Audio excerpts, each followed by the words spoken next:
Hello dear students, this is Sonia Kaushik and we are doing our chapter molecular basis of inheritance, that is today's lecture number 3 and we are going to do the topic Hershey and Chase experiment, characteristics of genetic material.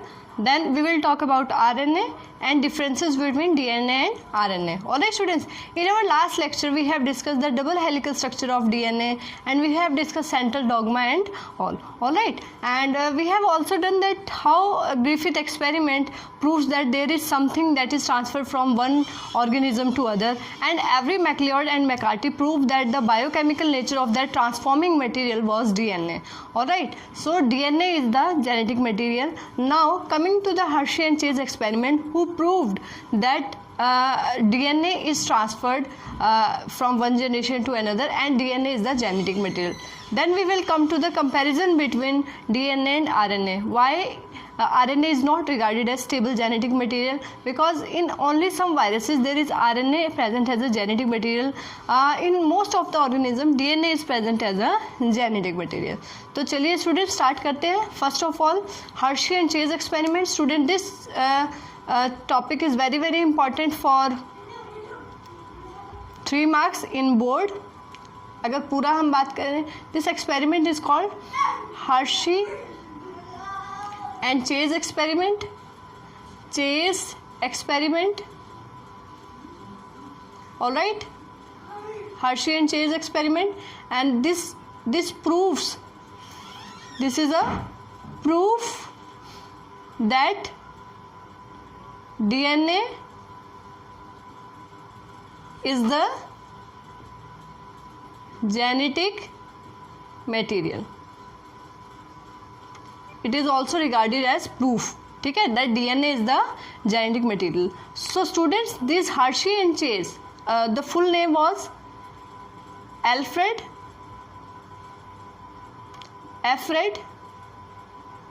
Hershey and Martha Chase. Alright, Alfred Hershey and Martha Chase, they do the experiment in 1952. 1952 में उन्होंने student experiment किया. What they have used? They have used bacteriophages for their experiment. What are bacteriophage? Viruses that infects bacteria.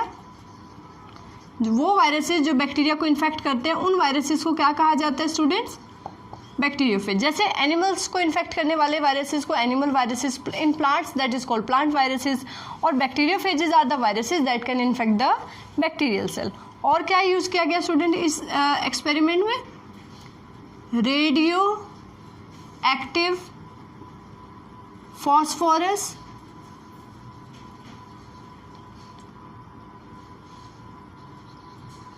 radioactive phosphorus and sulfur. phosphorus को label किया गया P32 radioactive molecule और sulphur को S35. Student note is down because it is the question in NCERT कि phosphate को या phosphorus को किससे लेबल किया था, तो that is P32 and sulphur was label with S35. Alright, these radioactive molecules were used, and most important, bacterial cell, ठीक है, क्योंकि this bacteriophage will attack on bacterial cell. So start the experiment. experiment क्या था student? देखिए experiment में क्या किया गया. in experiment, suppose these are the bacterial cell, ये bacterial cell है student, and bacteriophage is allowed to infect the bacterial cell. Bacterial cell को कौन इन्फेक्ट करेगा? बैक्टीरियोफेज. देखिए बैक्टीरिया का डीएनए है जिसको न्यूक्लियोइड कहते हैं. This is nucleoid, this is bacterial cell. ये बैक्टीरियल सेल है स्टूडेंट्स. और इसको अगर हम बात करें, दिस इज, ये क्या है? बैक्टीरियोफेज. ऑलराइट स्टूडेंट, तो बैक्टीरियोफेज यहाँ पर अटैच हो गया है. Outer side is protein coat, ये प्रोटीन कोट है. Outer cover is made up of protein coat और protein coat is labelled by S35. All right, and this is DNA. This is labeled by P32. Protein coat that is labeled by S35 and DNA is labeled by P32. Students, if we talk about the infection of bacteriophage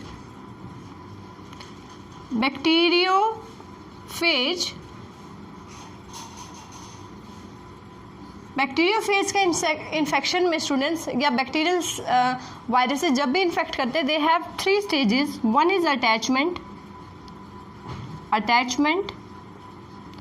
second is penetration and third one is lysis of host cell. All right, and you can say before lysis they undergo multiplication. Some viruses do not cause lysis, some cause lysis. All right, so attachment, penetration, multiplication and then lysis of the host cell. कुछ bacteriophage ऐसे भी हैं student, जैसे M13 phage ऐसा है that do not cause lysis of the bacterial cell. वो lysis cause नहीं करता, that enters through pili bacteria के अंदर, एंड कॉन्जुगेशन पिलाई जो होती है, सेक्स पिलाई, वो वहीं से एंटर करता है, वहीं से without harming the host cell. तो that is the exception. Generally these are the basic steps. ठीक है, सो बैक्टीरियोफेज का डीएनए लेबल किया गया P32 से एंड सल्फर प्रोटीन कोड को लेबल किया सल्फर से. You all know that sulphur containing amino acids are also there. ठीक है, तो सल्फर से प्रोटीन कोड को लेबल कर दिया. सो बैक्टीरियल सेल, तो एक्सपेरिमेंट में क्या किया गया students, bacterial cell were allowed to grow along with bacteriophage culture, यानी कि बैक्टीरियोफेज और बैक्टीरिया एक साथ ग्रो किए गए. तो देखिए bacteriophage will attach on the surface of the you can say bacterial cell, और पहले अटैचमेंट होगा, उसके बाद penetration.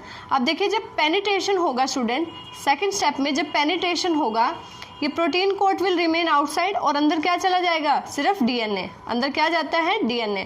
Protein coat will remain outside,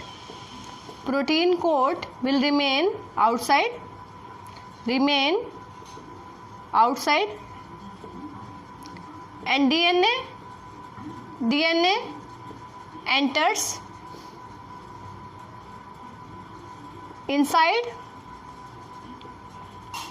the bacterial cell. Bacterial cell के अंदर डीएनए एंटर कर गया, and you all know DNA was labelled by P32 ताकि हर्शी एंड चेज को पता लग सके कि बाहर क्या है, और जो S35 था दैट रिमेन आउटसाइड. तो स्टूडेंट उसके बाद क्या किया गया, this is the first step. ठीक है, फिर सेकंड स्टेप में क्या किया गया स्टूडेंट्स, अगर हम इसके बाद बात करें सेकंड स्टेप के अंदर centrifugation was done. Centrifugation was done. ठीक है, so what happen, bacteriophages get separated from bacterial cell.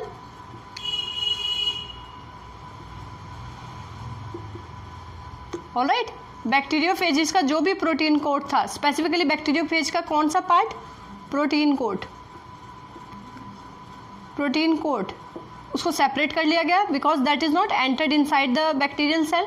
और अंदर जो रेडियो एक्टिविटी डीएनए अंदर एंटर हुआ था, तो रेडियो एक्टिविटी जो मिली अंदर, radio activity that is due to DNA because only P32 labelled molecules are present inside the bacterial cell. तो स्टूडेंट्स इससे पता लगता है कि एक ऑर्गेनिज्म से दूसरे ऑर्गेनिज्म में अगर कोई चीज़ ट्रांसफ़र होती है तो दैट इज़ डीएनए. तो यहाँ पर बैक्टीरियोफेज से बैक्टीरियल सेल के अंदर जो ट्रांसफ़र हुआ that is DNA, not protein. Alright, so this prove although Avery MacLeod and McCarty they have used the enzyme DNase, RNase and protease to prove that DNA is responsible for inheritance, ठीक है, उन्होंने biochemical nature transformation material का बता दिया था, लेकिन यहाँ से बिल्कुल क्लियर हो गया. So it is the full proof that DNA is the genetic material. Alright, चलिए उसके बाद हम बात करते हैं. अब हम this is clear from this Hershey and Chase experiment that DNA is the genetic material. Now coming to the characteristics of a genetic material, एक genetic material that have to transfer from one generation to another, what should be the nature of that genetic material. ठीक है, उस genetic material का क्या nature होना चाहिए, we will come to the topic.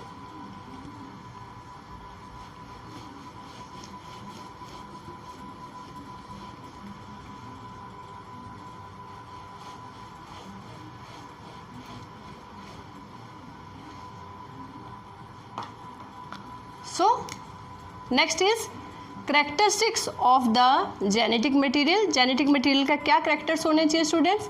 सबसे पहली बात, it must replicate itself. सबसे पहली बात वो replicate करता हो. replicate का मतलब क्या है? to multiply. ठीक है, रेप्लिकेशन ज़रूरी है, तो DNA मल्टीप्लाई करता है. दूसरी बात, इट शुड बी स्टेबल. क्या होना चाहिए स्टूडेंट? स्टेबल होना चाहिए. ठीक है, it should undergoes mutation also. वैसे ही स्टेबल होना चाहिए, लेकिन थोड़ी बहुत म्यूटेशन भी ज़रूरी है. म्यूटेशन ऑल्सो, म्यूटेशन क्या होता है student? Sudden changes in DNA. तो DNA के अंदर कभी कभी सडन चेंजेस भी होने चाहिए. क्यों ज़रूरी है? वेरिएशन के लिए. और वेरिएशन क्यों इम्पॉर्टेंट है? इवोल्यूशन के लिए. ठीक है, वैसे तो सेक्सुअल रिप्रोडक्शन से वेरिएशन आ ही रहा है एंड दैट कॉज रिकम्बिनेशन, और जिससे इवोल्यूशन होता है. लेकिन कभी कभी न्यू स्पीशीज़ के बनने के लिए तो इस तरह की जो है सडन म्यूटेशन भी या सडन चेंजेस भी DNA के अंदर होना ज़रूरी है. Next, it should B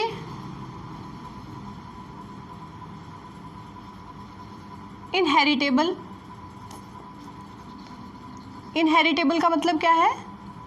that can transfer from one generation to another.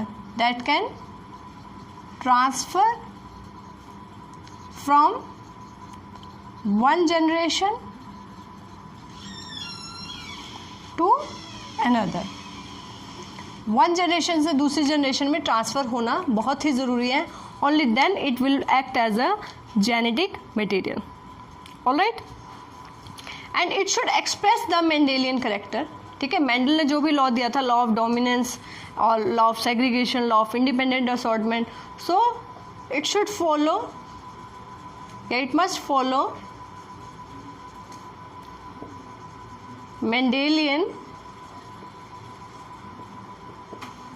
Principles. ठीक है, तो स्टूडेंट्स ये कुछ प्रॉपर्टीज़ हैं जो एक जेनेटिक मटेरियल के अंदर होनी चाहिए. And DNA having all that properties. DNA के अंदर, DNA की फुल फॉर्म मैंने आपको बताई थी, डीऑक्सी राइबो न्यूक्लिक एसिड. तो उसके अंदर ये सभी प्रॉपर्टीज़ जो हैं देखने को मिलती हैं. Now coming to RNA. RNA की बात करते हैं student.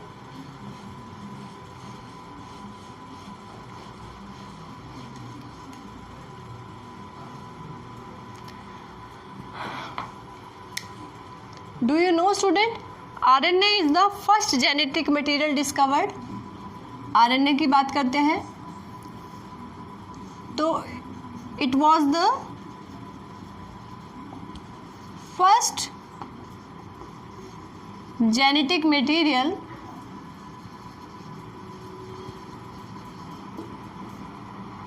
that was discovered. First genetic material that was discovered.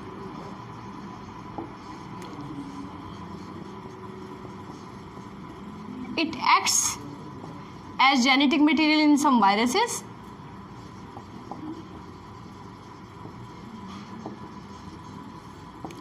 In some viruses, not all viruses, in some viruses. All right. RNA ज़्यादातर स्टूडेंट सिंगल स्ट्रैंडेड होता है, मोस्टली सिंगल स्ट्रैंडेड रहता है ये। टाइप्स की बात करें आरएनए की, टाइप्स की बात करें तो मेनली 3 टाइप्स का रहता है students, rRNA, mRNA, tRNA. Alright, rRNA कौन सा RNA student? Ribosomal RNA. M is messenger RNA.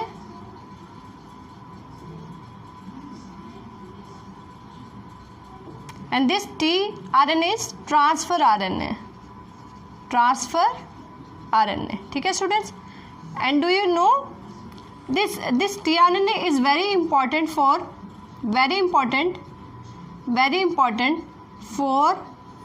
translation. ठीक है, बहुत ही इंपॉर्टेंट है। ट्रांसलेशन क्या होता है student? Protein synthesis, protein synthesis के लिए बहुत ही इंपॉर्टेंट है। ठीक है, ribosomal RNA associated with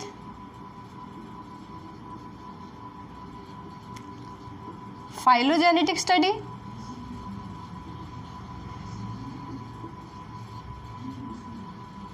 phylogenetic study क्या होती है student? Evolutionary study, evolutionary study of the organism, and specifically this is 16S RNA. mRNA again plays important role in protein synthesis. ठीक है, जब हम प्रोटीन सिंथेसिस करेंगे, ट्रांसलेशन करेंगे, then we will come to know. Now very important question for NEET, which type of RNA is most abundant? rRNA, very important. rRNA 85% of the total RNA. mRNA, this is 3 to 5% of the total RNA. tRNA, it is almost 15% of the total RNA. So most abundant type of RNA is rRNA, most abundant. सबसे smallest कौन सा है? tRNA, smallest RNA because it have only 72 bases. ठीक है, 72 nitrogenous basis हैं इसके अंदर सिर्फ tRNA, वेरी इंपॉर्टेंट. ठीक है, एक और चीज़ बता देते हैं आपको नीट के लिए यहाँ से, इसका स्ट्रक्चर कुछ इस तरीके से देखने के लिए होता है स्टूडेंट, कुछ इस तरीके का. This is 5 prime and this is 3 prime and 3 prime and पे CCA ये सीक्वेंस रहता है, CCA. ठीक है, कुछ इस तरह का सीक्वेंस यहाँ पर देखने को मिलता है किसमें? tRNA में. ठीक है, mRNA is simple, rRNA is also simple. तो इस स्ट्रक्चर को क्या बोलते हैं? Clover leaf structure, clover leaf structure. ठीक है, हु गेव दिस स्ट्रक्चर? इसको स्टूडेंट्स 2D स्ट्रक्चर बोलते हैं इसको, क्लोवर लीफ स्ट्रक्चर को. And who gave? Robert Holley, given by Robert Holley. Very important, note it down, given by Robert Holley. ठीक है, tRNA का 3D स्ट्रक्चर कैसा होता है स्टूडेंट? इन्वर्टेड एल के जैसा होता है. ये सभी क्वेश्चन मैंने आपको बता दिए tRNA से. इन्वर्टेड एल के जैसा स्ट्रक्चर है, 3D स्ट्रक्चर. और आप tRNA से कर सकते हैं कि tRNA के अदर नेम क्या है. ठीक है, tRNA ऑल्सो नोन एज, ठीक है, tRNA को और क्या कहा जाता है? Soluble RNA. ठीक है, सोल्यूबल RNA बोलते हैं इसको. एडेप्टर मॉलिक्यूल भी बोलते हैं. एडेप्टर मॉलिक्यूल क्यों बोलते हैं इसको एडेप्टर मॉलिक्यूल? क्योंकि कहीं ना कहीं it helps in you can से attachment of amino acid tRNA synthesis at the 3' and, वो हम तब करेंगे जब हम प्रोटीन सिंथेसिस करेंगे, तब आपको समझ आएगा व्हाट आर अमीनो एसाइल सिंथेटेजेस, ठीक है। सो this is all about RNA. But अगर बात करें इसमें स्टूडेंट्स, इसमें नाइट्रोजिनस बेसिस कौन कौन से हैं, फुल फॉर्म की बात करें तो ribonucleic acid, ribonucleic acid, ribonucleic acid क्या क्या है स्टूडेंट, नाइट्रोजिनस बेसिस है इसके अंदर, ठीक है। और क्या है, नाइट्रोजिनस बेसिस है। दूसरा इसमें राइबोस शुगर, और थर्ड है इसके अंदर फॉस्फेट, ठीक है। तो नाइट्रोजिनस बेसिस की बात करें तो adenine is there, adenine, cytosine, guanine and uracil, ठीक है। ये दोनों क्या है स्टूडेंट, पायरिमिडिन्स हम कर चुके हैं, these are pyrimidines, single ring structure. और एडेनिन और ग्वानिन क्या है, प्यूरिन्स। तो ये तो सेम है, purines are same in DNA and RNA, लेकिन पिरामिडिन्स डिफरेंट है। यहाँ पे आरएनए के अंदर थायमिन नहीं होता, थायमिन जो नाइट्रोजिनस बेस है that is not present, thymine not present. Thymine की जगह क्या होता है स्टूडेंट यहाँ पे, यूरेसिल। अब आता है बहुत ही important question, why RNA is reactive. ये रिएक्टिव है स्टूडेंट, रिएक्टिव नेचर है। क्यों है इसका रिएक्टिव नेचर, देखिए राइबोस शुगर जो है 1 2 3 4 एंड 5, यहाँ पर सेकेंड प्राइम पोजीशन पे OH प्रेजेंट होता है student, 2' OH, this is very reactive. इसकी वजह से आरएनए का कैसा नेचर है, रिएक्टिव, ठीक है। आरएनए का कैसा नेचर है, रिएक्टिव है स्टूडेंट। और ribonuclease enzyme is also there that having a catalytic nature. तो रिएक्टिव नेचर का भी है, हम कह सकते हैं कैटालिटिक नेचर का भी है, कैटालिटिक नेचर, ठीक है। चलिए, the enzyme that can degrade RNA is called RNase, उसको राइबोन्यूक्लियस भी बोलते हैं, all right. So this is all about RNA. Now coming to the differences between RNA and DNA. Students, we have done DNA, we have done RNA, हमने DNA भी कर लिया है, double helical structure that is given by Watson and Crick, ठीक है। आज हमने RNA को भी डिटेल में कर लिया। Now coming to the basic differences. वैसे आपको डिफरेंसेस, अगर आप डीएनए एंड आरएनए जो स्ट्रक्चर हम किया है, अगर आपने वो अच्छे से कर लिया है, so you will easily come to know what are the difference between DNA and RNA. We can also repeat the topic.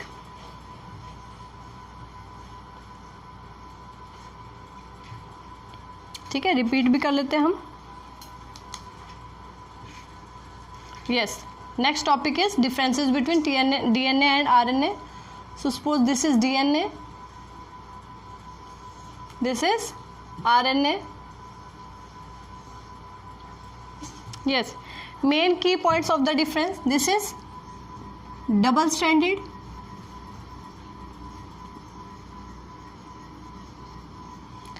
and this is mostly single stranded.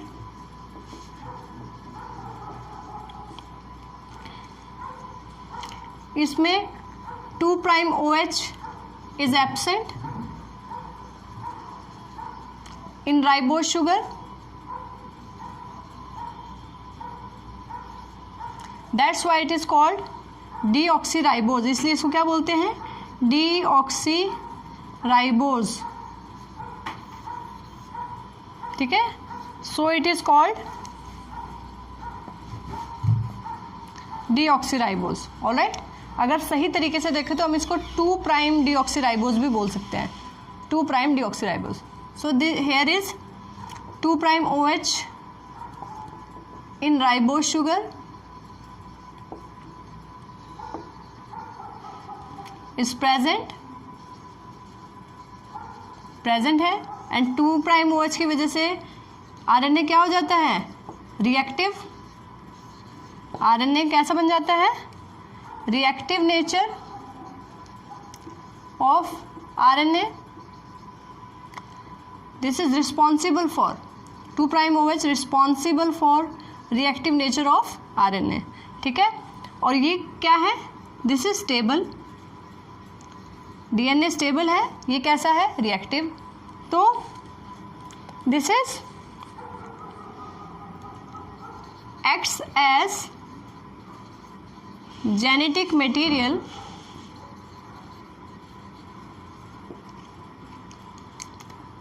in almost all organisms, सभी organisms के अंदर ये किसका काम करेगा, genetic material का काम करेगा। लेकिन it acts as genetic material only in some viruses, alright। फिर उसके बाद अगर हम बात करें स्टूडेंट, डीएनए के अंदर नाइट्रोजिनस बेसिस कौन से हैं, adenine, guanine, cytosine and thymine, ये नाइट्रोजिनस बेसिस प्रेजेंट है। वेयर एज इन आरएनए कौन से नाइट्रोजिनस बेसिस प्रेजेंट है, adenine, guanine, cytosine and uracil. This is the basic difference. यहाँ यूरैसिल है और यहाँ क्या है, थायमिन। थायमिन प्रेजेंट है डीएनए के अंदर और यहाँ क्या प्रेजेंट है, uracil. Alright student, these are the basic differences between DNA and RNA. So we have done today Hershey and Chase experiment, characteristics of genetic material, then RNA, and then finally the differences between DNA and RNA. So meet you in next lecture along with some more experiments. अभी इसमें और भी 3-4 experiment बाकी है students, so that we'll do in our next lecture. All right, so read the topic carefully from NCERT also and make the diagram clearly in Hershey and Chase experiment. All right, goodbye.